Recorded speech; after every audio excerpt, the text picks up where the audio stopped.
The morning sun in Round Rock felt too bright for morning.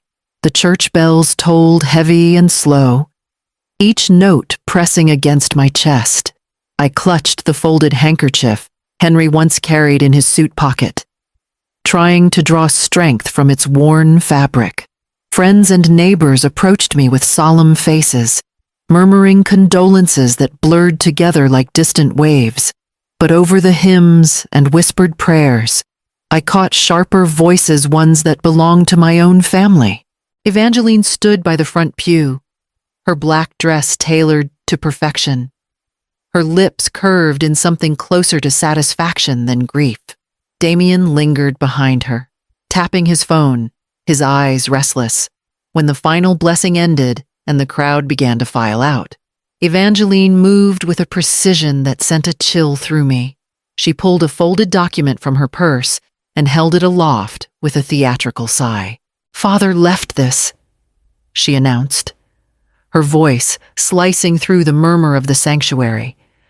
The words pulled me to my feet before I realized I had moved. The pastor froze mid-step, the congregation turning as one. Evangeline's eyes gleamed as she spread the pages across the coffin like an offering, a supplement to his will, she said smoothly. "It grants me sole authority over his estate. Everything assets, property, accounts." A low gasp traveled through the room. My throat tightened. Henry had spoken of no such thing. My fingers trembled as I reached for the paper, but Evangeline slapped her palm down to block me. She leaned close enough that only I could hear. "You don't deserve a cent," she hissed, her breath sharp with bitterness. "You were nothing without him. Now you're nothing with him gone. Get out of the house." Her words struck harder than the tolling bells ever could. Damien gave a short laugh under his breath, his smirk twisting like a knife. I saw the calculation in his eyes, the relief of a man already burying debts under the promise of my husband's fortune. The sanctuary seemed to tilt. My knees quivered, but I stayed standing, steadying myself on the coffin's edge. Henry's name, carved into the brass plate, glimmered under the stained glass light, as though he were watching, silent but unyielding. I folded the handkerchief tighter in my hand, swallowed my grief, and walked out into the Texas heat, the sound of whispered gossip chasing me down the church steps, toward a future I did not yet understand. By the time I reached the house Henry and I had built together, the driveway already felt foreign. The magnolia tree we planted on our 10th anniversary still stood tall, but even its branches seemed to bow away from me.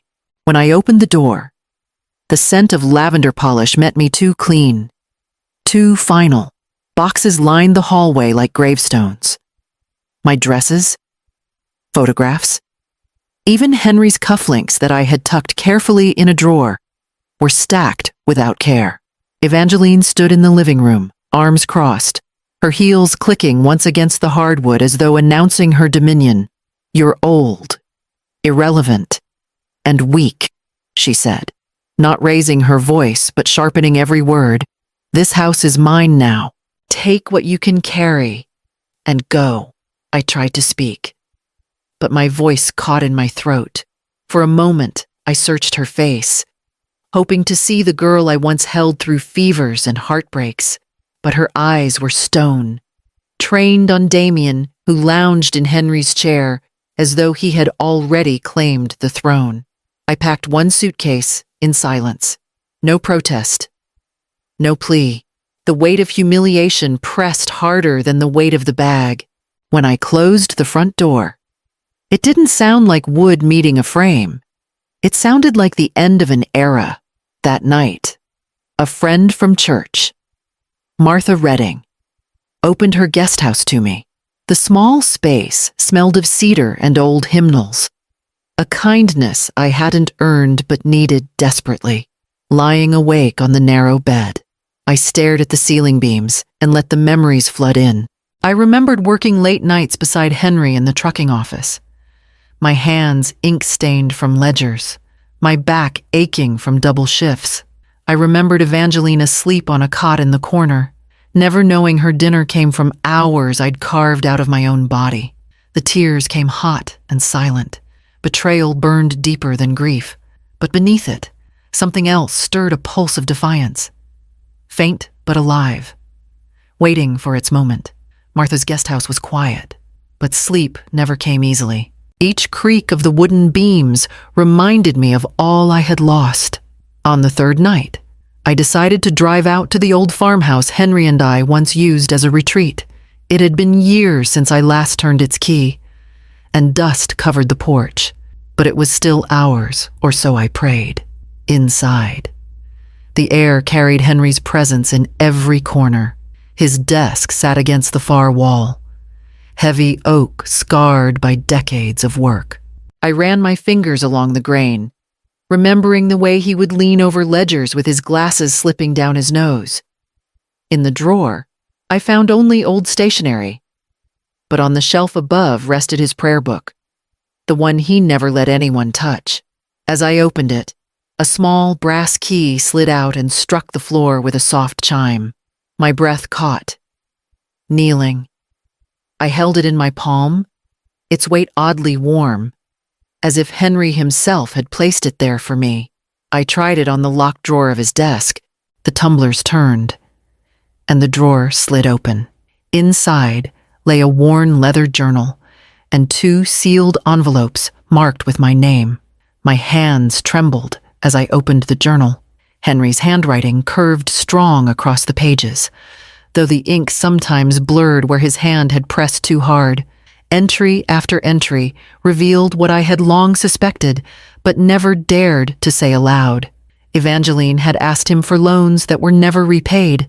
She had brought strangers into the house, appraisers circling like vultures, measuring silverware and antique furniture, while she pretended it was harmless curiosity. Henry wrote of his fears, not for the fortune, but for me. He knew her hunger would grow sharper after his death, and he worried I would face it alone. He ended one entry with a single line that made my chest ache. When the time comes, Corinna must be the one to decide what survives. I closed the journal with shaking hands, the envelopes still unopened, knowing Henry's secrets were only beginning to surface. I sat at Henry's desk until dawn, the lamplight casting long shadows across the pages of his journal, each entry cut deeper than the last. He had documented everything: the silver candelabras missing from the dining room, the sudden appearance of appraisers Evangeline invited without his consent, Damien's constant requests for money disguised as business opportunities.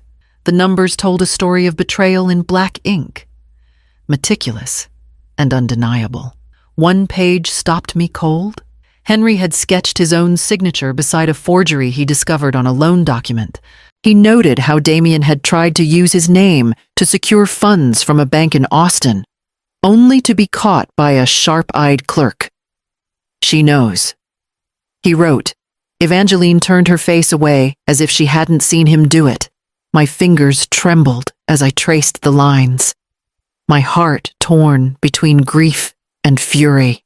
For years, I had excused their carelessness, telling myself they were young, pressured, misunderstood, but Henry had seen it for what it was: theft. Plain and simple. A knock at the farmhouse door startled me. When I opened it, Miguel stood there, his weathered hat in his hands. His eyes softened when he saw the journal pressed against my chest.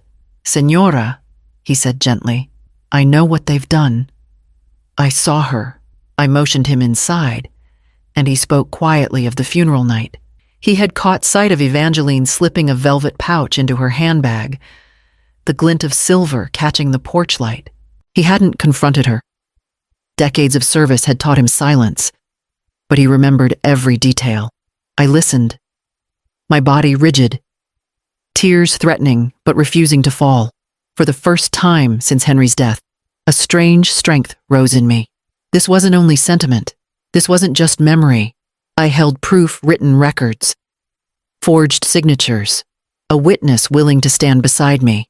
Closing the journal, I looked at Miguel, my voice steadier than I expected. "If Henry trusted me to decide what survives," I said, "then I must begin here?" I drove into Austin with Henry's journal resting on the seat beside me, every mile heavy with doubt and determination. When I entered Dr. Ansel Wyatt's office, the weight of his gaze reminded me of the many times he had counseled Henry through storms in business. He rose, took the journal from my hands, and examined it with deliberate care. When I mentioned the supplement Will Evangeline had unveiled at the funeral, a flicker of disbelief crossed his face. He opened a drawer, pulled out the sealed original Henry had left in his custody, and laid the two side by side.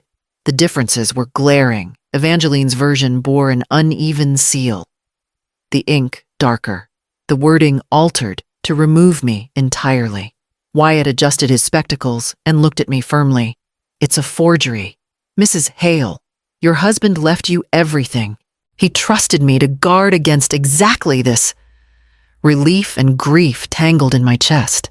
Before I could speak, the office door creaked open and Maribel Cruz stepped inside, clutching a folder. She had served in our home for years, quiet as a shadow, loyal as blood. Her eyes met mine with an almost apologetic sorrow. "I should have spoken sooner," she said softly, opening the folder to reveal pawnshop receipts. Each bore Evangeline's signature, each tied to items I remembered missing: a silver tea set, heirloom jewelry, even Henry's pocket watch. Miguel, who had insisted on driving me, stepped forward and placed a hand on the table. "We all saw pieces of it," he said. "Now it's time to put them together." For the first time, I felt something that resembled an army forming, though small and fragile.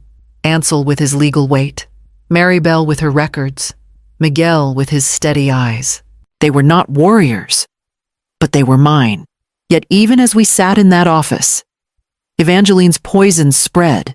Wyatt showed me a post she had released online, painting me as unstable, senile, and manipulated by schemers. The comments beneath stung worse than open insults, neighbors whispering doubts, acquaintances nodding along with her performance of grief. I pressed my palms flat against the folder of proof, steadying myself. Lies had traveled quickly, but truth was gathering its witnesses, and I knew our quiet circle would have to face her storm head-on. It didn't take long for Evangeline to strike back. "Dr. Wyatt called me one morning," his voice taut. "She's filed a petition in probate court," he said.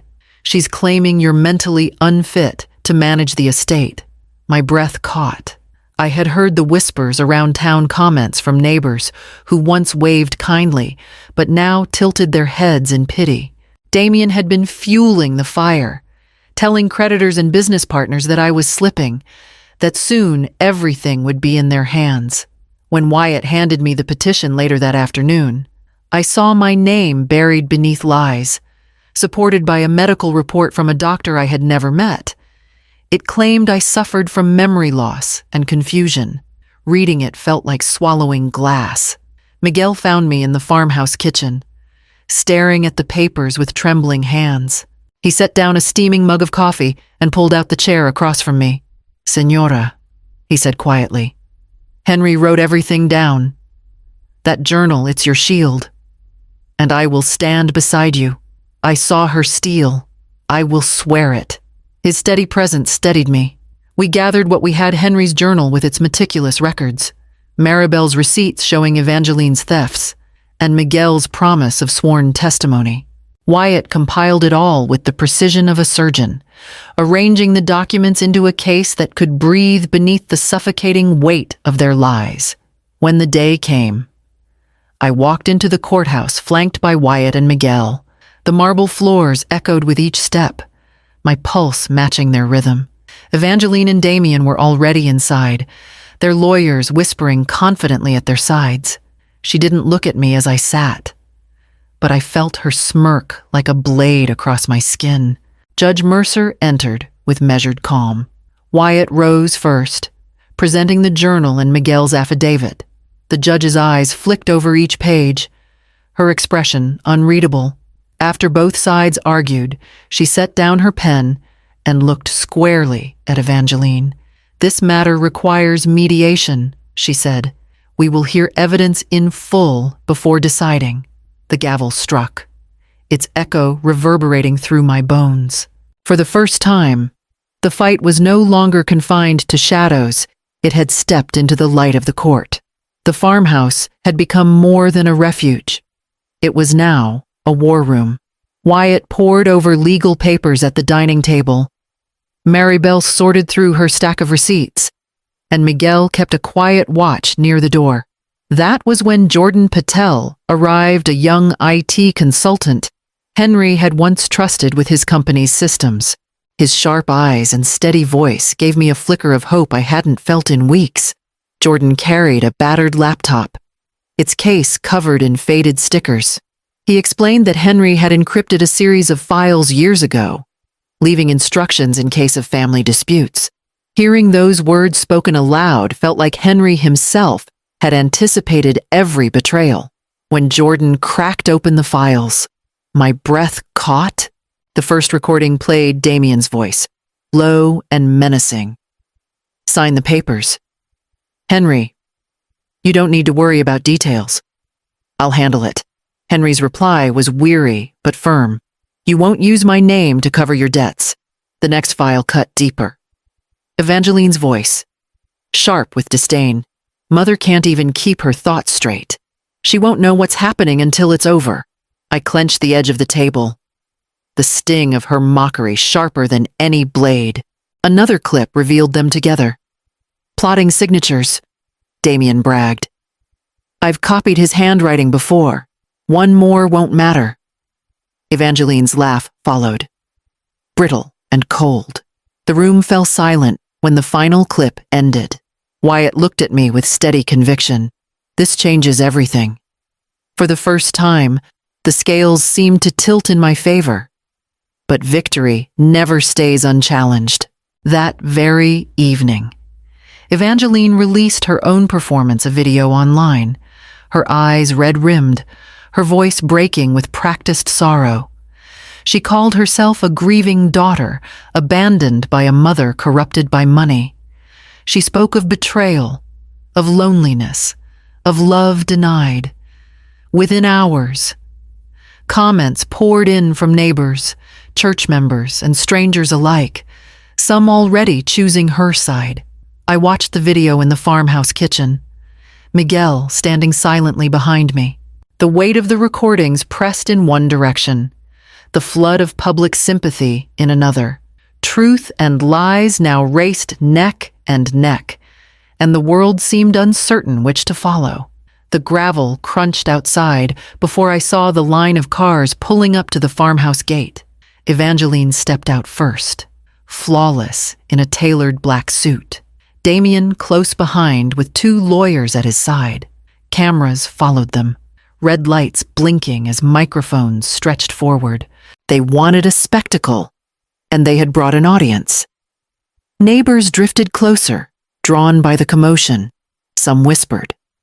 Others held up phones, recording everything. I stood at the window with Wyatt and Miguel, my pulse steady despite the storm gathering outside. Evangeline's voice cut through the air, pitched just right for the cameras. "Mother, please open the gate. We only want what Father promised us." She clasped her hands as though in prayer, her eyes glistening on cue. Damien's arm circled her shoulders, completing the portrait of a wronged daughter and her loyal husband. I pressed the intercom button. "This gate stays closed." My voice surprised me with its calm. "You've taken enough already." Their lawyers raised folders, waving them for the cameras. Damien shouted about property rights, his words sharp with practiced outrage. The crowd leaned in, hungry for drama. Wyatt stepped outside, carrying a speaker he had prepared. He placed it on the fence post, his expression carved from stone. With a flick of his hand, Henry's recordings filled the air. Damien's threats, Evangeline's mocking laughter. Their talk of forged signatures, it all spilled into the open, carried on the wind. Gasps rippled through the crowd. A woman down the road covered her mouth. A man muttered, "So it's true." Evangeline's mask cracked in an instant. Her face twisted, rage spilling where tears had been seconds before.